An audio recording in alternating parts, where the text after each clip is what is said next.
వెంకటేశ్వర గారు, అలాగే కర్నూలు జిల్లా అధ్యక్షులు వై నరసింహులు, అనంతపురం జిల్లా టీఎన్పీసీ అధ్యక్షులు కొత్తగా నియమితులైనటువంటి నరసింహులకి ప్రత్యేక శుభాభినందనలు. అలాగే ఇక్కడ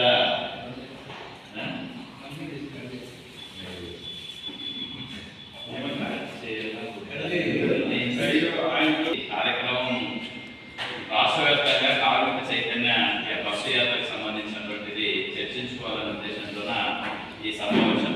అందుకనే కొంత లేట్ అయినా విస్తృతంగా అందరూ మాట్లాడితే బాగుంటుంది అనేటటువంటిదే మనం సమావేశం ఏర్పాటు చేసుకున్నాం. అందరితో మాట్లాడించడం జరిగింది. ఈ మాట్లాడేటటువంటి క్రమంలో ప్రధానంగా అజెండాని మనం డిక్లేర్ చేసుకొచ్చినటువంటి చివరి సమయం ఇది. అందుకనే కొంత ఒక 10 నిమిషాలు ఎక్కువైనా ఓపికతో మనం ఉండాల్సినటువంటి అవసరం ఉంది. ఎందుకంటే మన వాళ్ళందరూ మాట్లాడారు కాబట్టి టైం తీసుకుంటుంది.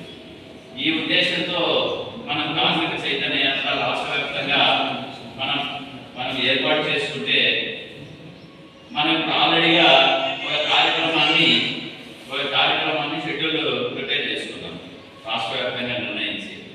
ఆ షెడ్యూల్ ప్రకారము రాష్ట్రంలో రాష్ట్ర కమిటీ సమావేశం తర్వాత మరి అచ్చెన్నాయుడు గారి ద్వారా లెటర్లు వస్తాయనేది క్లియర్ ఇన్ఛార్జ్, అంటే రూట్ మ్యాప్లో ఉన్నటువంటి పద్ధతిలో.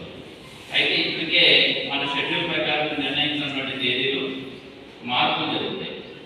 ఇప్పుడు ఏదైతే మనం అనుకున్నామో ఆ తేదీలు కాదు. మరి షెడ్యూల్ ఎట్లా అనేది మేము నిర్ణయించి షెడ్యూల్ మీకు నిర్ణయించే తేదీలతో సహా మీకు ఇన్ఫర్మేషన్ కూడా జరుగుతుంది.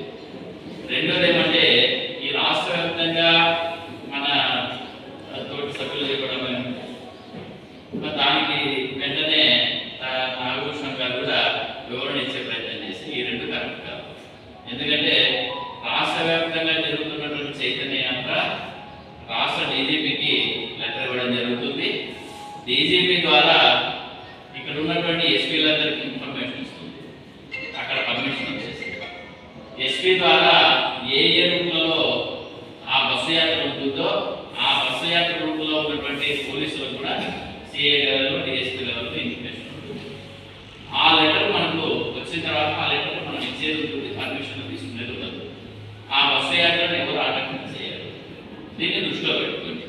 కాబట్టి బస్సు యాత్ర ఆటోమేటిక్గా షెడ్యూల్ ప్రకారం పోలీస్ పర్మిషన్తోనే నడుస్తుంది. కాబట్టి దీన్ని మీరు ఆలోచన చేయాల్సినటువంటి అవసరం కూడా లేదు.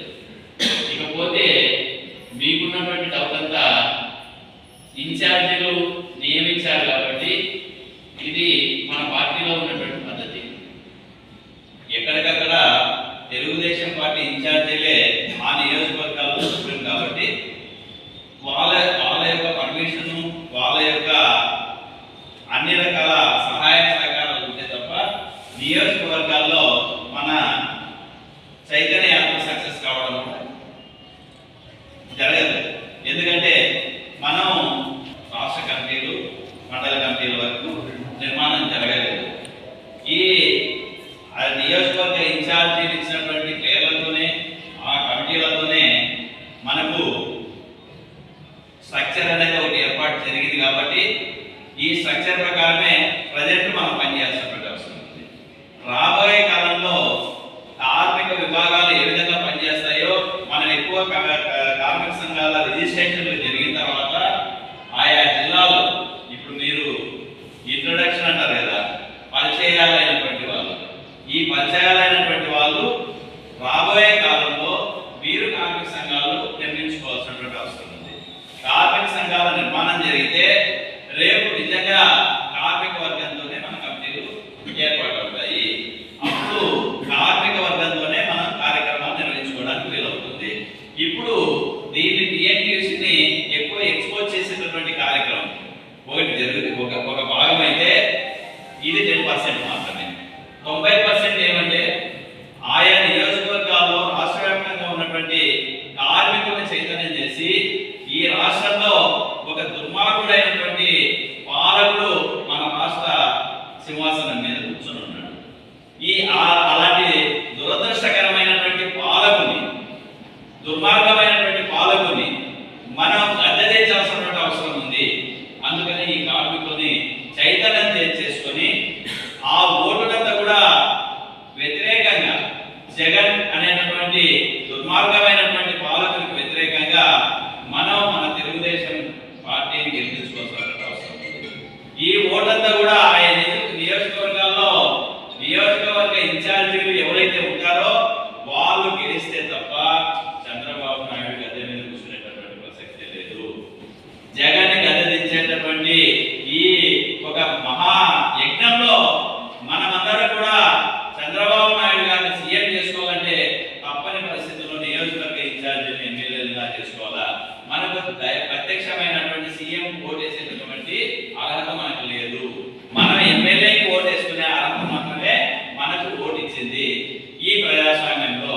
అందుకనే మనం నియోజకవర్గ ఇన్ఛార్జీలని గెలిపించుకుంటే ఎలా గెలిపించుకోవాలనేటటువంటి క్రమంలోనే ఈ చైతన్య యాత్ర మనం ఏర్పాటు చేసుకున్నాం.